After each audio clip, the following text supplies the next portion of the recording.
જ્યાં સમાજ અવડો મોટો વિશાળ છે એમાં પીટી જાડેજા જેવા 500 હશે એટલે ઘડીક આ બાજુ ને ઘડીક આ બાજુ. આને કોઈ વ્યક્તિત્વ ન કહેવાય, આને કોઈ આગેવાન ન કહેવાય. હવે અત્યારે એમ કે છે કે હું રાજીનામું આપું છું ને હું સંકલન સમિતિનું બધું પોલ ખોલીશ. તો ભાઈ અત્યાર સુધી તું સંકલન સમિતિ યારે તમે બેઠા હતા તો તમને વાંધો નહોતો. હવે ક્યારેક ક્યારેક સંકલન સમિતિ એને દૂર કર્યા એટલે હવે સંકલન સમિતિની પોલ ખોલવા બેઠા છે. અને સંકલન સમિતિને મારે બહુ વિનંતી પૂછે કે ભાઈ અમે તમારો વિરોધ નથી કરતા, તમે સમાજના છો એટલે, પણ તમે તમારા ચહેરા ચમકાવવા હાટું થઈને તમે ઘડીક કોકને ખેંચો છો ને ઘડીક કોકને સાઇડલાઇન કરો. પદ્મિની બાને કાઢ્યા, ઇગ્નોર કર્યા, નીકળી ગયા. પછી તમે પીટીને ત્યારે કાઢી શકો એમ નહોતા, નકર સંમેલન ઊભું કરનાર અમે બધા હતા એટલે તમને તકલીફ હતી એટલે પીટીને તમે પકડી રાખ્યા. હવે આજે પીટીને ક્યાંક તમે ઘોકો માર્યો હશે એટલે પીટી હવે તમારી પોલ ખોલવા બેઠો એટલે ક્યાંક ને ક્યાંક તમે કંઈક રાંધો છો એ તો હકીકત છે. હવે એ તો સાહેબ અહીંયા પર્સનલી એ લોકો અંદર ખાને શું કરતા હોય એ તો હવે એકબીજાને જે તકલીફ પડી પોલ ખોલશે. પણ સંકલન સમિતિ એટલી હોશિયાર છે કે પાછા પીટીને કવર કરવાની કોશિશ કરશે ને પીટી એને દબાવવાની કોશિશ કરે છે. બાકી પાછા પીટીને ખેંચી લે કારણ કે એ લોકોને એના પોતાના. હવે અમારા સમાજને ગુમરાહ ન કરો, ન સંકલન સમિતિ સંયમ રાખે, તમે હલાવો, અમને વાંધો નથી. અમે કોઈ તમારા સ્ટેજમાં ભાગ પડાવવા આવ્યા નથી, ક્યારે સ્ટેજ પ્રોગ્રામમાં સ્ટેજ ઉપર ચડ્યા નથી.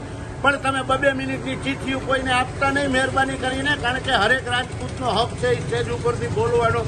હા, કોઈ એવું બીબીજ બોલે કે કોઈ ઉગ્ર વાતાવરણ કરે તો એને તમે એટલી સલાહ દઈ શકો કે ભાઈ ઉગ્ર રોષ ન આમાં કરતા, પણ તમે સારી રીતે તો કહી જ શકો. બાકી સ્ટેજ બધાને મળવું જોઈએ. આ કોઈના બાપનું પર્સનલ પ્રોપર્ટી નથી કે 5 જણા સ્ટેજ ઉપર રહે ને 6 જણો ગરાસીઓ નીચે ઊભો હોય અને એને પોતાને અંદરથી ક્યાંય દુઃખ થાય.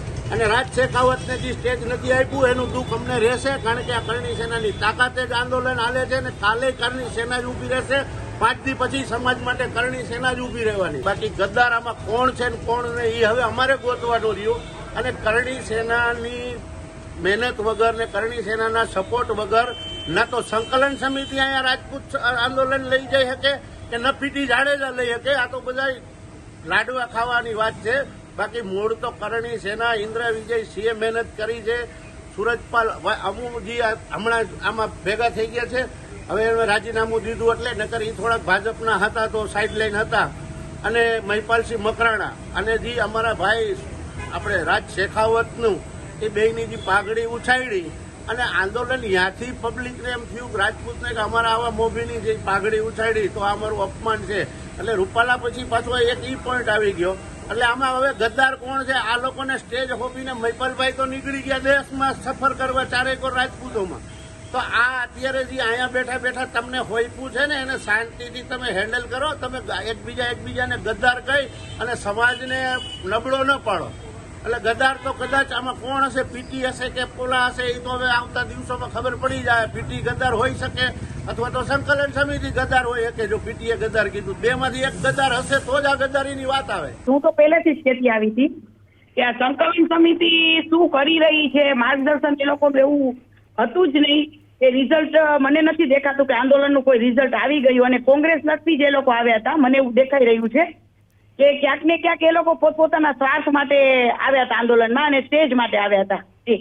પદ્મિની બા, આપ કોઈ સંકલન સમિતિના ગ્રુપમાં એડ છો ખરા? જી ના, મેં તો પહેલેથી જ કહી દીધું હતું કે ભાઈ હું તો આજીવન સંકલન સમિતિ સાથે જોડાય જ નહીં, કેમ કે આવા આગેવાનો ન હોવા જોઈએ કે સમાજને ગેરમાર્ગે દોરે. અને પદ્મિની બા, આપ શું કહેવા માંગશો સંકલન સમિતિ સામે કે અંદર શું રંધાઈ રહ્યું છે, જે ક્યાંક એક પછી એક નિવેદનો આવી રહ્યા છે અને તે બહાર આવી રહ્યું છે? હવે અંદર તો જે રંધાઈ રહ્યું હોય એટલે તો એ લોકો મને દૂર રાખતા હતા કે, અને મેં તો કોઈ દિવસ સંકલન સમિતિને મારા ભાઈઓ ને બહેનો જ માન્યા હતા. પણ હવે ખ્યાલ નથી, એ લોકોએ જ પહેલેથી એવું વર્તન કર્યું હતું કે ભાઈ પદ્મિની બા એને દૂર રાખી એમ આમ. એટલે મને તો કઈ બધું અંદરો અંદર થતું જ હતું. મને તો ખ્યાલ જ હતું કે ક્યાંક ને ક્યાંક કોક દિવસ તો બહાર આવશે અને એ બહાર આવ્યું છે.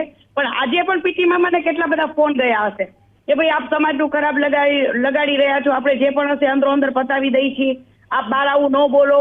તો પછી એ તો હવે એ લોકો જાણે શું થઈ રહ્યું છે અંદર. જી બિલકુલ. અને પીટી જાડેજાનું કહેવું છે કે કોઈક એવું ગદ્દાર છે સંકલન સમિતિમાં કે જેને આ રીતે ઓડિયો ક્લિપ પણ વાયરલ કરી છે. આપ અનુમાન લગાવી શકો છો એ કોણ હોઈ શકે છે? હવે મને તો કઈ ખ્યાલ નથી કોણ હશે. જે હશે એ તો સામું આવવાનું જ છે. અને સમાજ સાથે ગદ્દારી કરી છે આ લોકો. એક રમત જેવું કરી નાખ્યું આંદોલન. બેનો દીકરીઓની સ્વાભિમાનની તો કોઈને પડી જ નથી. હું તો એવું જ કહીશ, ખાલી સ્ટેજ શો કરવા માટે ને સ્ટેજમાં ભાષણ માટે આ લોકો આવ્યા હતા. અને બીજી એ વાત કે અલગ અલગ રીતે જો આ રીતે નિવેદન આવે છે તો સમાજ માટે પણ ખરાબ વાત છે, કારણ કે સમિતિ એ માટે બનાવી હોય કે સમાજનું સારું દેખાય, હક માટે લડવાનું હોય, અંદર ફાંટા પડ્યા હોય એવું આપને લાગે છે? અને આપ કેમ અલગ પડ્યા એ પણ કહેશો. સંકલન સમિતિનું નામ આપ પૂછશો ને તો અમારા સમાજમાં મોસ્ટ ઓફ લોકોને ખબર જ નથી કે સંકલન સમિતિ કોણ, શું સંકલન સમિતિ, અમને કોઈને ખ્યાલ જ નતો. હા, એક અમદાવાદ પૂરતું કદાચ એ લોકોનું ગ્રુપ હશે સંકલન સમિતિ, એ અમદાવાદ પૂરતું જ હશે. એ લોકોએ કોઈ એવા સમાજના કામ નથી કર્યા કે સમાજ આખો એને ઓળખતો હોય. એટલે એ લોકોએ મોકો જોયો, મોકા ઉપર એ લોકોએ પીટી મામા જેમ કહેતા હતા ને એમ સિક્સ મારી અને ઝંડો બધો હાથમાં લેવો તો નેતા એ લોકોને બનવું હતું, મોટા એ લોકોને બનવું હતું. એટલે બધું પોતાની તરફ ખેંચી લીધું અને અમે જ કરીએ. આપ લોકો કરો, બહુ સરસ, પણ કઈ રિઝલ્ટ તો આપ્યું નહીં. આ કોંગ્રેસી ને ભાજપ કરી નાખ્યું અને સમાજને ગેરમાર્ગે દોરી દીધો. એટલે હું પછી સંકલન સમિતિમાંથી જોકે પહેલેથી જ નીકળેલી જ છું, કેમ કે મને એ લોકોનું આયોજન કે માર્ગદર્શન ગમતું જ નતું. અને આંદોલનમાં સંકલન સમિતિ જેવા આગેવાનો ચાલે જ નહીં. કરણી સેનાનું જોજો આપ કે ભાઈ કોઈ પણ રિઝલ્ટ આપે છે કરણી સેના. બિલકુલ. અને બીજી વાત કે પીટી જાડેજાની જે ઓડિયો ક્લિપ વાયરલ થઈ છે તેમાં તેઓ કહે છે કે સંકલન સમિતિના અમુક એવા સભ્યો છે તેમની સામે મારી પાસે પુરાવા છે અને એક દિવસ બહાર પાડીશ. એટલે તે કયા લોકો હોઈ શકે છે? તૃપ્તિબા રાહુલ સહિતના તેઓએ નામ લીધા છે તે ક્લિપમાં કે તેઓ સામે હું પુરાવા બહાર પાડીશ. હા, પણ જો તૃપ્તિબા રાહુલ એક બેન છે, મારા પણ નાના બેન છે, એક દીકરી છે, એના વિશે હું કાંઈ નહીં કહી શકું કે ક્યાંક ને ક્યાંક એક મર્યાદા હોય છે બેન દીકરીઓની. તો એ આપણે ન બોલવું જોઈએ મારા મત હિસાબે, કે આપણે એક સ્વાભિમાનની લડત આપણે બીજા કોક સાથે લડી રહ્યા હતા અને આજે આપણે એક બેન દીકરીઓનું, આપણા જ બેન દીકરીઓનું હું બોલું તો એ મને પણ શોભા ન દે. એટલે જે પણ વર્તન મારી સાથે થયું છે હું લેટ ગો કરું છું. ક્યાંક ને ક્યાંક થયું જ છે મારી સાથે બેનો દ્વારા જ વર્તન, કે એ લોકોને એવું જ હતું કે પદ્મિની બા ઘરે જ બેસે ને સ્પીચ મને આપવામાં પણ રોકાણ ક્યાંક ને ક્યાંક થઈ રહ્યું હતું બેનો દ્વારા. જી, કેમ એટલે તમને નહોતી જગ્યા મળી સંકલન સમિતિમાં? કોઈ ના, જગ્યા નથી મળી એવું નતું. જગ્યા તો મને 100% મળી જાત, પણ મને આ લોકોનું વાતાવરણ જોઈને મેં ખુદે એવું કહ્યું હતું કે ભાઈ મને ઇન્ટરેસ્ટ નથી. કેમ કે એ લોકોનું વાતાવરણ એવું હતું કે અમે જે કહીએ અમે બોલીએ, અમે જ બોલીએ. આપણું કોઈ માર્ગદર્શન કે આપણે કઈ જે પણ કઈ આપણું પોતાનું વક્તવ્ય આપવું હોય તો એ લોકો એમ કહેતા હતા કે ના, અમે જેમ કહેશું એમ જ કરવાનું છે. જી. અને તમારે પીટી જાડેજા સાથે કોઈ વિવાદ છે ખરો? જી ના, હું પીટી મામાને ખાલી એટલું જ કહેતી હતી કે મામા સાહેબ જે પણ હોય આપ અમારી પાસે કંઈક અલગ બોલો છો, ત્યાં કંઈક અલગ બોલો છો, તો એક સ્ટેન્ડ હોવું જોઈએ વ્યક્તિનું કે ભાઈ જે પણ હોય સ્પષ્ટ બોલો. પછી અત્યારે આપ આવું બોલી ગયા પીટી મામા, હવે એમને પાછું લઈ લીધું તો પછી બોલવું જ નતું ને. બિલકુલ, વાત એ જ છે. બિલકુલ, વાત એ જ છે કે ક્લિપ વાયરલ થઈ તેમાં કંઈક અલગ બોલે છે પીટી જાડેજા અને હવે સ્પષ્ટતા કંઈક અલગ કરી છે રાજીનામાની. હાજી, એટલે હું એ જ કહું છું, કોઈ પણ સ્ટેન્ડ લ્યો, આપણે કોઈ નાના નથી, બરાબર છે, તો કોઈ પણ સ્ટેન્ડ લ્યો તો સમજી વિચારીને લ્યો. અને જે ખુલાસો પાડવાનો હતો તો પછી પાડી જ દેવાનો હોય ને, બરાબર, તો પછી બોલવાની જરૂરત જ નથી. એટલે ક્યાંક ને ક્યાંક બીજા સમાજો અમારા સમાજને હાસ્ય પાત્ર બની ગયો છે, બીજા સમાજ હસી રહ્યા છે. એક તો આંદોલનની પથારી ફેરવીને આ લોકો બેસી ગયા છે. એટલે આમાં આગેવાનો આવા બધા હોય તો સમાજની હાલત શું થાય? બિલકુલ. અને બીજી એ વાત કે જ્યારે સમિતિ ઉપર લોકો આટલો વિશ્વાસ કરે છે, ક્ષત્રિય સમાજનો આટલો વિશ્વાસ છે કે અમને ન્યાય અપાવશે આ સમિતિ, પરંતુ સમિતિમાં તો અંદર જ વિખવાદ છે અને એક ઓડિયો ક્લિપ વાયરલ થઈ રહી છે. હવે સમિતિમાં બધા એટીટ્યુડ, ઈગો વાળા છે, બરાબર છે. સમિતિમાં કોઈ એવા નથી કે આપણે બધા એકતા, આપણે બધા નાનો માણસ પણ અમારી માટે સરખો, મોટો માણસ પણ અમારી માટે સરખો, એવું નથી, બરાબર છે. જાણે કેમ એ લોકો આમ, હવે હું તો બીજું તો શું કહું, પણ એ અત્યારે બહાર આવી જ રહ્યું છે, આપ જોઈ જ રહ્યા છો, બરાબર. એટલે આ સંકલન સમિતિ કે આંદોલનમાં ન ચાલે, આ લોકો સ્ટેજ પ્રોગ્રામ કરે અને એમાં મજા લે, સ્ટેજ પ્રોગ્રામમાં જ આ લોકો ચાલે. જી બિલકુલ. પદ્મિની બા, બીજી વાત કે મહિલાઓની વાત થતી હોય છે અને તમે જ અલગ પડ્યા છો એટલે ક્યાંક, અને બીજી એ વાત કે ક્ષત્રિય સમાજ છે તે મહિલાઓને હંમેશા આગળ રાખવાની વાત કરે છે, પણ તમારી જાત સાથે જે થયું એના વિશે તમે શું કહેશો?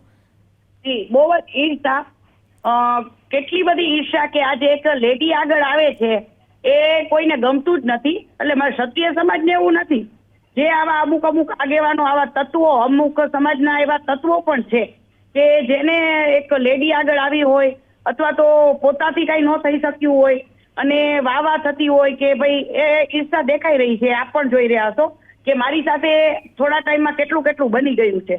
જી આપ અમુક તત્વોની જે વાત કરી રહ્યા છો કે અમુક એવા છે કે જેને આવું છે, તેનું નામ આપ લઈ શકશો કે કોણ એવું છે?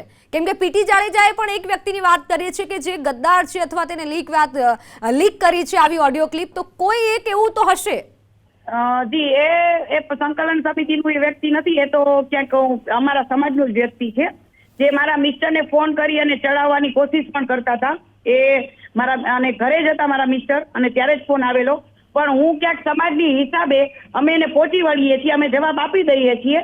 એટલે જે આગળ આવે એના ફેમિલી ઉપર આવી જવું, એની ફેમિલીને બદનામ કરવી, આ ઈર્ષા ભાવના એક ચોખ્ખી દેખાઈ રહી છે. પણ મારા મિસ્ટર એને વ્યવસ્થિત મારા સનેન બે જવાબ આપી દીધો છે. જી બિલકુલ, પરંતુ એ તો કદાચ તમારી અંગત વાત હોઈ શકે. અત્યારે આપણે સંકલન સમિતિની વાત કરીએ. પીટી જાડેજાએ પેલા ઓડિયો ક્લિપ વાયરલ કરી, પેલા ગ્રુપમાં મૂકી અને હવે તેઓનું કંઈક અલગ જ નિવેદન સામે આવ્યું છે. એટલે એ જ હું કહું છું કે પીટી મામાએ તો પછી બોલવું જ નહોતું. જો આપ બોલો છો કે હું આ બધાના પર્દાફાશ કરીશ, તો હવે આ આખું બીજા બધા સમાજ પણ વિચારશે કે શું પર્દાફાશ છે. તો જે હોય એ કરી દેવા જોઈએ અને અથવા તો બોલવું જ નહોતું.